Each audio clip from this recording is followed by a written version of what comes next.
எல்லாருக்கும் மாலை வணக்கங்க. நேத்திக்கு எங்கள் அம்மாவை பார்க்குறதுக்கு ஊருக்கு போனேன். ஊருக்கு போனால் போயிட்டு கொஞ்சம் நேரம் அப்படியே பேசிட்டு அப்புறம் நான் பாட்டுக்கு ஃபோன் எடுத்து பார்க்க ஆரம்பிச்சிட்டேன். எங்கள் அம்மா என்ன பண்ணுச்சு, என்னடி ரொம்ப நாளைக்கு அப்புறம் வந்து என்ன ஏதுன்னு எதுனா பேசலாம் கொள்ளலான்னு இல்லாமல் நீ பாட்டுக்கு ஃபோன் எடுத்து பார்க்க ஆரம்பிச்சிட்ட அப்படின்னு சொல்லிட்டு எங்கள் அம்மா சொல்லிச்சு. சரின்னு சொல்லிவிட்டு எனக்கும் என்னடா இப்படி அம்மா கேட்குறாங்க, எனக்கு மனசு கஷ்டமாகி போச்சு.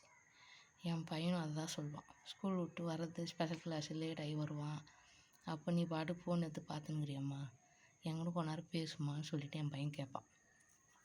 எனக்கு ஒரு மாதிரி ஆயிடுச்சு. நம்ம தப்பு பண்ணுறோம் பழகுது, உயிர் இல்லாத ஒரு இதுக்கிட்ட நம்ம சும்மா டைம் பாஸ் பண்ணுறது விட்டுட்டு நம்மளோட இருக்கிற உறவுகளுக்கு நேரம் ஒதுக்கலாம் அப்படின்னு சொல்லிட்டு நான் முடிவு எடுத்திருக்கேன். இனிமேலுக்கு நம்மளோட உறவுகள் அருகில் இருக்கும்போது ஃபோன் யாரும் பார்க்காதீங்க. கொஞ்ச நேரம் வீட்டில் இருக்கிறவங்களுக்கும் கொஞ்சம் நேரம் ஒதுக்கலாம். சரிங்களா? நான் என்னோடய தப்பு சரி பண்ணிக்கிறேன், நீங்களும் உங்கள் தப்பு சரி பண்ணிக்கோங்க.